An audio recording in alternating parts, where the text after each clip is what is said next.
we're standing in the threshold. One more step, and I think we're in big trouble, and the world is going to change. And we have to be prepared for it, and we have to be willing to stand up. But the center won't hold anymore. When you have 4-year-olds shooting at police, when you have 6-year-olds beating on police officers, when you have a guy who tried to stab a candidate in New York, who failed in his attempt to assassinate that guy, that they take him to jail and the judge releases him that night on his own recognizance, we're in a different league entirely. When you have the FBI going door to door, as they are in Delaware, and as they are threatening to do to the sheriffs in Missouri, demanding that they see your gun, or demanding that they get all of the names of people that have a concealed carry permit, you are in a different world. When you have a president saying he is going to issue an emergency order and declare a national emergency on climate, of all things, you're about to lose your republic.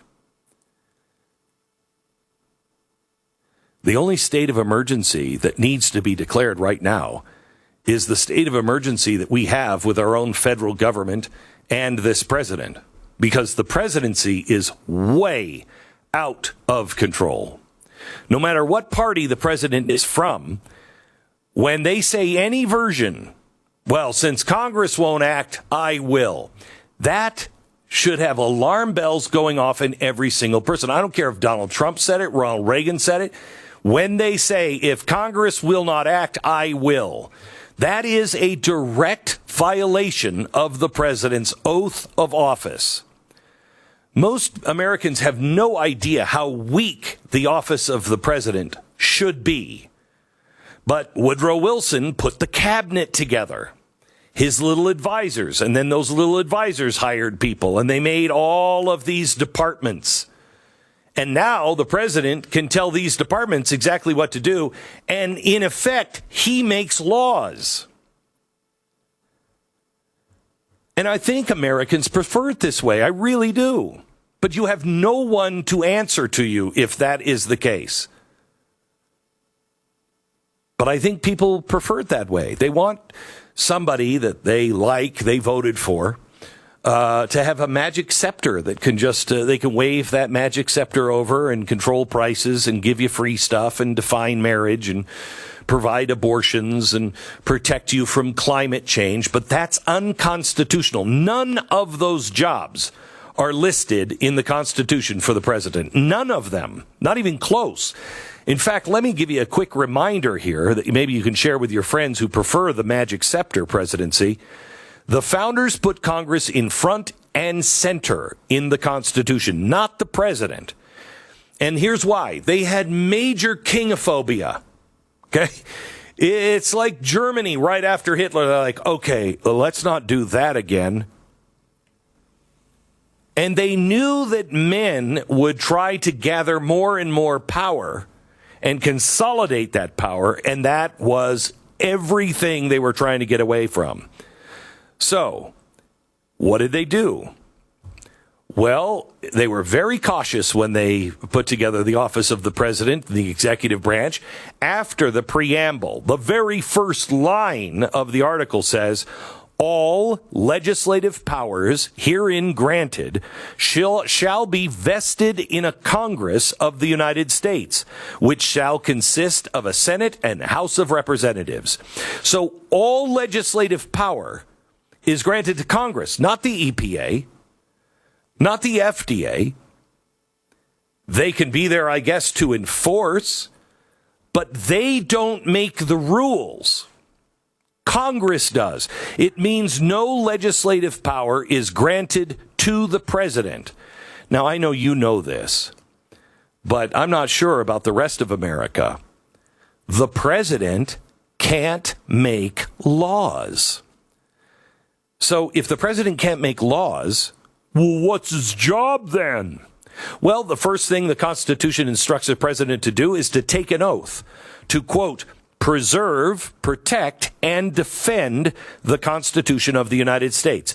That's his top priority. Yet now, the Constitution, that's just left for some crazy, wacko conservative judges on the Supreme Court. No, that's the whole point. The whole point of government is to protect the rights of the people that come from God. And when a government becomes hostile to those rights, the people need to rethink things. The president can negotiate treaties. He can grant pardons. He's the commander-in-chief. Supreme Court justices. He can appoint other positions, again, with Senate approval. He can give Congress a State of the Union in a written report. Doesn't have to be a speech. That was Woodrow Wilson. Stop it! He can recommend measures that he thinks are important for their consideration. He's expected to receive the heads of state. He's expected to make sure the laws are faithfully executed. And that's it. That's it. The founders knew executive power will become executive abuse. So they designed the Constitution with precision to ensure the president was kept in check. Yeah, he had veto power over legislation, but that could be reversed by 2/3 majority in Congress. And by the way, the president just was like, I don't like that. The president had veto power if he felt it was unconstitutional. And he could make appointments. Most of them had to be confirmed in the Senate. In other words, the people kept the president in check. House of Representatives, the Senate, and the people. The Constitution, as it was ratified, gives the president very few powers. There's nothing in the Congress or nothing in the Constitution that talks about his agenda or taking action because the Congress won't. Everything about corrective action, when he doesn't like it, he can just say, you know what, we're not listening to the Supreme Court that time. That's not in the Constitution.